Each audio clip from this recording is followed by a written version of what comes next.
Ainda não tem ninguém assistindo. Então, boa tarde. Nós estamos recepcionando nossos seguidores na página do MST no Facebook. Hoje a gente vai realizar esse bate-papo com o João Pedro Stedley, da Coordenação Nacional do MST, que apresenta alguns dos elementos da conjuntura política atual, nacional e nível internacional, também trazendo os elementos da luta, das jornadas que se aproximam, e da luta pela reforma agrária.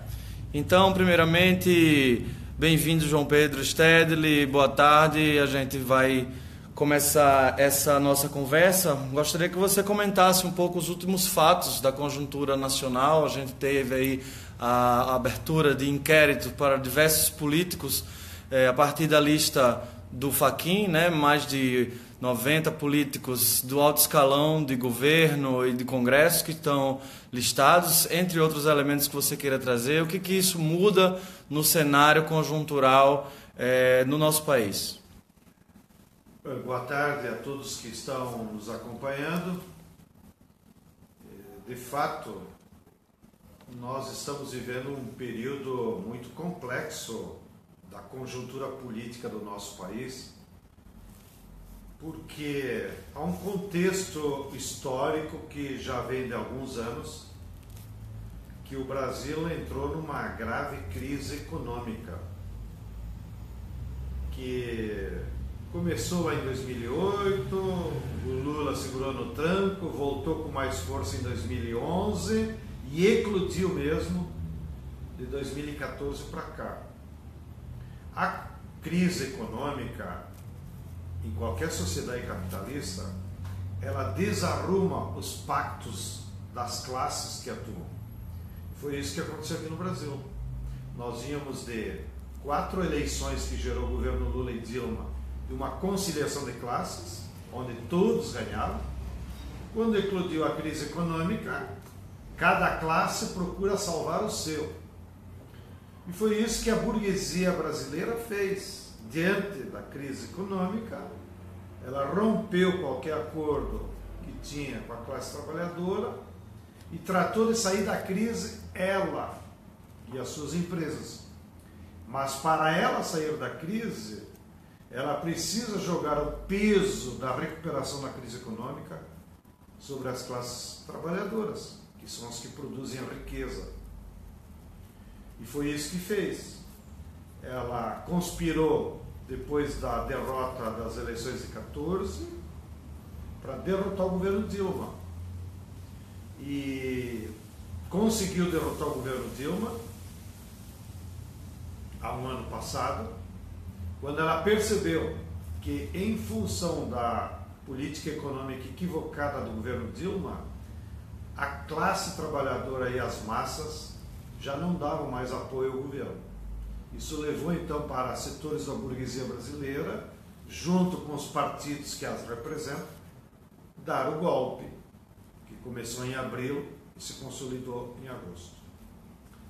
Porém, junto com essa crise econômica e daí a complexidade que nós estamos vivendo, eles não conseguiram, depois do golpe, tomar medidas econômicas para tirar a economia da crise. Todas as medidas que o governo golpista tomou foi para jogar sobre as costas da classe trabalhadora o peso da crise, só que isso levou a aprofundar a crise econômica. Porque, sem cair no economês, se não houver investimentos pesados na indústria e na agricultura, a economia não volta a crescer. Se não houver a possibilidade de nós ampliar o mercado interno do consumidor para que a população consuma e com isso gere maior demanda para as empresas, nós não vamos sair da crise. E o que o governo fez foi tudo o contrário. Os investimentos estão parados, o desemprego aumentou em 3 milhões de pessoas e a massa salarial diminuiu ainda mais o mercado consumidor. Bom, para agravar ainda a situação, já vinha de um processo histórico, isso que agora aflorou na famosa lista do Fachin. há uma crise política instalada no país, que não é a crise do governo Dilma. A crise política que está instalada no Brasil é porque essa mesma burguesia, através das suas empresas, sequestrou o processo democrático nesse país. Porque eles tinham necessidade de eleger um Congresso totalmente servil aos seus interesses para enfrentar a crise. E lembrem vocês, que saiu em todos os jornais, só pelos dados declarados no Tribunal Superior Eleitoral, as empresas brasileiras gastaram na eleição de 2014 6 bilhões de reais, que não é considerado corrupção, não está na lista do Fachin. Mas há corrupção maior do que essa que é legal, em que as empresas aplicam, investem 6 bilhões de reais numa eleição para eleger quem eles queriam. Então, a democracia brasileira ficou capenga, porque gerou um Congresso que não representa mais a sociedade brasileira. E, na opinião dos avalistas, é o Congresso mais conservador que nós temos desde o Dom Pedro II. Não? Bem, terceiro fator é esse, então, da corrupção. Aí sim, corrupção o que é? Na minha opinião, é quando um empresário, como aconteceu com a Odebrecht, entrega recursos em troca de algum favor. Não. E quando há contribuições empresariais para os partidos para disputar as eleições, aí é aquele processo anterior que eu falei, que distorceu o caráter da nossa democracia. Agora, a corrupção é quando a empresa entrega para pessoas, essas pessoas usam para o seu bem-estar pessoal, como ficou claro nos depósitos que há em contas do exterior, e em troca o recebedor da propina retribuía com algum favor.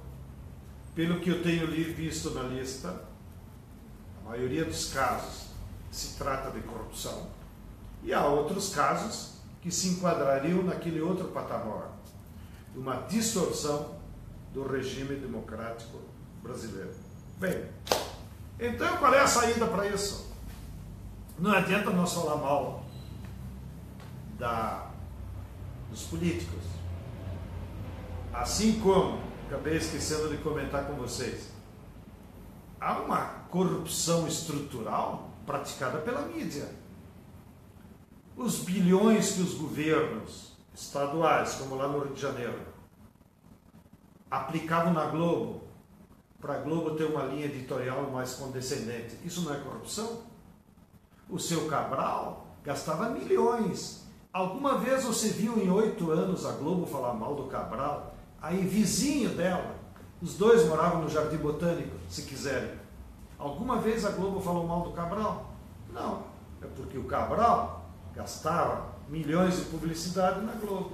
Agora está lá preso e veio à tona os fatos comprovados pela justiça que foi um dos governos mais corruptos do Rio de Janeiro e está inviabilizado o estado do Rio de Janeiro. Bem, então a saída para tudo isso é, em primeiro lugar, nós temos que dar um choque de democracia na nossa sociedade. Para isso, esse governo golpista que está enlameado, já perdeu 6 ministros e agora tem outros 6 enlameados. Esse governo não representa coisa nenhuma, não tem moral nenhuma de propor nenhuma mudança para o país. Então é preciso que haja uma renúncia do governo Temer, que nós tenha um governo de transição, possivelmente tenha que ser do STF, porque tanto o presidente da Câmara como o presidente do Senado estão enlameados, e o presidente da STF convoque eleições gerais no prazo necessário, seja para outubro ou novembro. Eleições gerais para a presidência da República e eleições gerais para o Congresso. Porque no Congresso não são apenas os 50 e poucos deputados arrolados pela Odebrecht. E quando vão ouvir as outras delações? Quantos outros deputados vão aparecer? E então, devolvendo ao povo o direito de escolher os seus representantes, nós deveríamos, com a antecipação das eleições, exigir que o novo governo, eleito então com a moral das urnas, promova uma reforma política de fundo no país. Uma reforma política que devolva o método para que o voto popular seja de acordo com a vontade e não conspurcado ou pela imprensa ou pelas doações de empresas. Então, nós temos que fazer uma reforma política de fundo, e essa reforma política só vai acontecer nesse país, segundo a minha opinião, com uma Assembleia Constituinte, que deveria ser eleita, então, num outro processo, ou seja, uma Assembleia Constituinte exclusiva para fazer essa reforma no sistema político brasileiro. João Pedro, imaginando que essa classe política tenha se melado nesse mar de lama aí, né, vivendo uma crise moral como eles estão vivendo, eles imaginam, inclusive, tentam inclusive enterrar a Lava Jato, né? Como é que você vê aí as manobras dentro do próprio Congresso para tentar amenizar as penas ou enfim, enterrar as investigações, porque eles são os investigados e estão no comando, né? Qual seria aí a análise dessa movimentação deles? Primeiro, não é uma crise moral. A crise é do sistema político, da forma como nós elegemos os nossos representantes, que ficou conspurcado por esse financiamento privado das campanhas e pela corrupção que as empresas praticavam. Sobre a Operação Lava Jato, todos os dias tem matérias na imprensa. O MST tem debatido também entre a sua direção e os seus militantes. Todo brasileiro é contra a corrupção e defende a punição de quem se apropria de dinheiro público em seu proveito pessoal. Então, disso não há dúvida.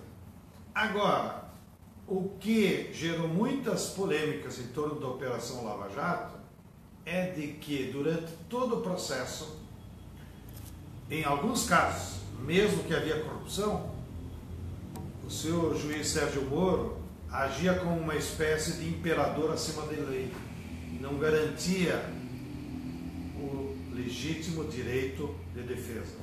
Segundo, abusou da sua autoridade desnecessária quando fez, por exemplo, aquela condução coercitiva do Lula. O cara tem local de moradia fixo, tem nome e endereço, todo mundo sabe onde encontrar.